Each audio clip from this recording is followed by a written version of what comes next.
Pues vamos a hablar en los próximos minutos con Patricia Cervera, es presidenta de la Asociación de Trastornos Alimentarios. Muy buenos días, nos atiende desde Granada. Buenos días. Sí, hola, buenos días. Buenos días, Patricia. Vamos a empezar por el principio porque quizá hay mucha gente que le puede interesar. ¿Cuándo se considera una conducta alimentaria peligrosa? Bueno, normalmente las personas que sufren, por ejemplo, anorexia, generalmente empiezan antes que con la bulimia, pero suele ser en la edad adolescente. Cada vez es verdad que se están adelantando menos.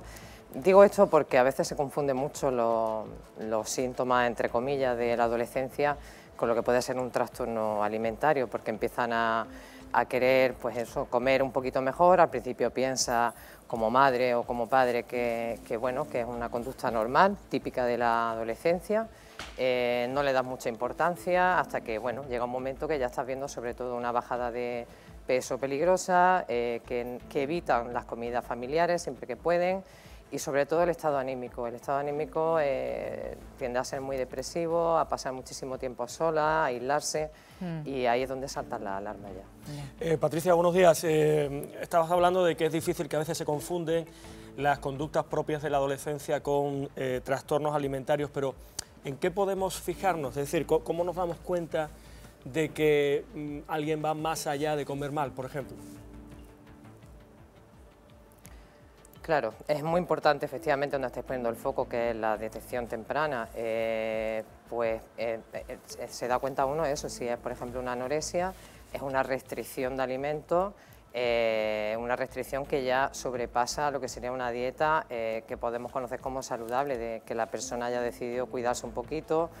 Entonces, a mí en mi caso me saltaron las alarmas. Aparte de yo conocía esta enfermedad porque en mi casa de pequeña una hermana también padeció anorexia, porque escondía comida. Entonces cuando mi hija yo ya estaba alerta, ya estaba viendo señales de eso, ¿no? De que pasaba mucho tiempo sola, de que estaba perdiendo peso, una pérdida de peso muy rápida, y encontré comida escondida, ¿no? Entonces ahí ya lo tuve clarísimo. Para mí fue la señal ya de... Inmediatamente fue cuando la llevé al médico. Si es una bulimia, pues hay que estar muy atentos cada vez que van al baño, pasan mucho tiempo encerradas. El tema de los vómitos, de las purgas, ¿no? Ahí es donde ya indudablemente hay un problema de conducta alimentaria. Es una historia dura la que tienes detrás, Patricia, con tu hija de 13 años, ¿no? Cuando empezó a sufrir anorexia. ¿Cuántos años han pasado desde entonces y cómo te enfrentaste tú a la situación? Porque te das cuenta de que no puedes ir a ningún lado porque aquí en Andalucía hay un vacío en cuanto al tratamiento, o había, hasta ahora contamos la segunda parte, en cuanto a un tratamiento especializado para este tipo de enfermedades. Claro, mi hija empezó con 13 años, como has dicho, y de esto hace ya más de 10, ella tiene ya 23 años. El problema, como he comentado antes, es que yo ya viví esta experiencia con mi hermana. Y cuando mi hija, bueno, nunca, esto también lo tengo que decir, como padre, como madre, no te crees que le vaya a pasar nunca a tu hijo. Incluso aunque en mi casa hubiera un antecedente familiar, yo jamás imaginé, hubiera puesto la mano en el fuego de que mi hija no hubiera desarrollado ningún tipo de conducta, de trastorno de conducta alimentaria. Entonces el problema es que cuando yo lo detecté rápido porque conocía los síntomas, a pesar de no querer aceptarlo, y esto es muy importante también que todos nos demos cuenta, insisto en este punto, porque las familias a veces no queremos darnos cuenta de eso, queremos mirar para otro lado, o sea, es algo tan desconocido, tan tremendo, tan dramático, tan duro, que queremos pensar que son cosas de la edad. Y bueno, cuando peor lo pasé realmente es que, vale, yo detecté rápido la anorexia que tenía mi hija, pero luego me encontré con un sistema sanitario público que no era capaz de dar una respuesta ni efectiva, ni eficaz, ni nada, porque yo suponía y daba por hecho que después de tantísimos años, cuando mi hermana tuvo este problema, que ya indudablemente habría unidades especializadas, lo daba por hecho, creía que era una realidad que existía, y me asombró con el miedo de la enfermedad. Bueno, es tremendo descubrir que tienes es como si uno, bueno, el típico caso que ponemos, pero es que es así, es como si uno tiene un cáncer y vas en busca de ayuda y no te pueden ayudar porque no hay nada, no encuentras nada aquí en tu comunidad autónoma y además te dicen que es lo que hay, que no te puedes ir a otro sitio. Claro. Patricia, hemos tenido ocasión de hablar no hace demasiado. Ahora hay 2 unidades, entendemos, específicas de trastornos de la conducta alimentaria ya integradas en el servicio público. Gracias a ella, ¿eh? Sí.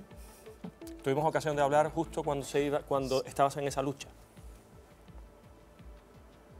Sí, efectivamente, hace ya más de 2 años que inició una campaña a través de una recogida de firmas y de una campaña de divulgación que gracias, tengo que dar un agradecimiento especial a los medios de comunicación porque vuestra labor es fundamental para darnos voz.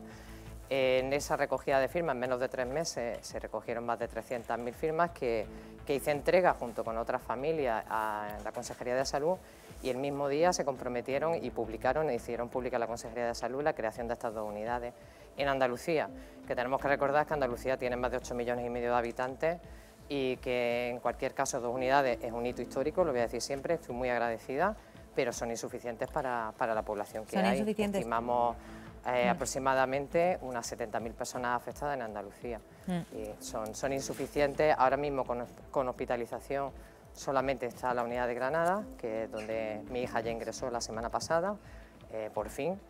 Y la de Málaga estamos pendientes, que lo último que anunció el consejero en el último pleno fue que la hospitalización se abriría en noviembre y bueno, ahí voy a estar pendiente hasta que esto sea una realidad, porque si no toda la parte de Andalucía occidental estaría sin atender ahora mismo. O sea, está recientemente inaugurada la de Granada y estamos a la espera de que se inaugure la de Málaga.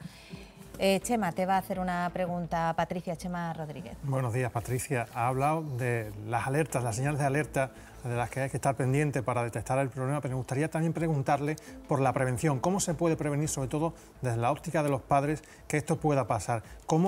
¿Qué información o qué modelos debemos darle, qué educación para que vean que los modelos que salen en las redes sociales, en las televisiones y demás, no son necesariamente el reflejo de la realidad ni tampoco debe ser su modelo? Buenos días, Chema. Me haces una pregunta que si tengo y quiero ser sincera y honesta, tenemos que darle una vuelta al modelo actual. Es muy difícil, yo siempre lo digo, poner puertas al campo, porque por desgracia la influencia de la familia llega hasta donde llega. O sea, de puertas para afuera es muy difícil y de hecho no hay que irse ni de puertas para afuera. Cuando tienen un dispositivo, un móvil, un ordenador, es muy difícil que tú establezcas controles y aunque lo hagas llegas hasta donde llegas, no llegas más. Entonces, hoy en día controlar eso es muy complicado. Evidentemente, donde tenemos que insistir es en la educación, sobre todo en la educación emocional, no tanto en las dietas saludables ni en una vida saludable, que también, pero lo más importante es la educación emocional. Al final, lo que hay detrás de todos estos trastornos son problemas con las propias emociones, ¿no? Y eso es fundamental como padres, como familia, como maestros, como sociedad, que aprendamos a tener un sistema de valores, ¿no? Y que aprendamos a reconocer esas emociones y a saber expresarlas de forma adecuada. Patricia, Juan eso cambiaría y podríamos prevenir. Juan Fernández, te pido brevedad, Juan. Sí, nada, pues muy rápido.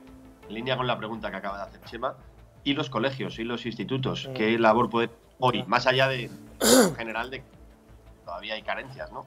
Pero supongo que también pueden colaborar en la detección precoz de estos problemas.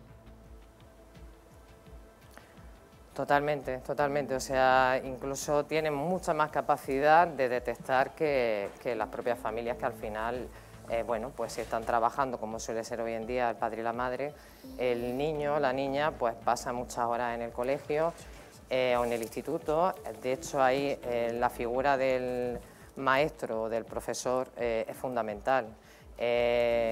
Los propios compañeros, los que son amigos, ¿no? Que detecten que esa persona se está aislando, que tiene conductas extrañas, más que directamente quedarnos con el momento de la comida, porque de hecho puede ser que ni exista porque no tomen nada, es más una conducta como indicaba antes, ¿no? Depresiva, de tristeza, de apatía, de de soledad, ¿no? Y eso enseguida tienen que saltar la alarma y los maestros, los profesorados, no solamente ponerlo en conocimiento de la familia, sino ponerlo en conocimiento del propio equipo de directivo y el propio equipo de orientación de los colegios, para que se tomen medidas. La última pregunta te la hace José Carlos. Sí. Muy brevemente, yo quería preguntarle a la señora Cervera si echan en falta campañas de concienciación, si se están haciendo cosas en ese sentido. Gracias por la pregunta, porque efectivamente son muy necesarias.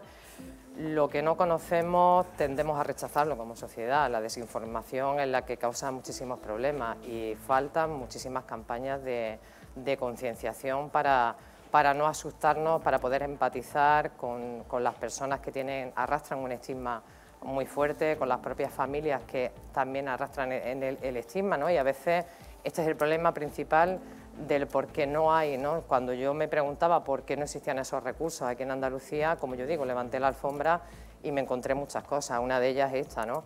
El propio estigma que hay en estas personas evita, o digamos de alguna manera es un obstáculo para que se dé la cara y se levante la voz cuando es necesario. Entonces esas campañas de concienciación son fundamentales, son muy importantes y hay muy pocas o prácticamente ninguna. Patricia, pues desde aquí nuestra enhorabuena, porque gracias a tu lucha contamos en Andalucía con 2 unidades especializadas para tratar estos trastornos de la conducta alimentaria.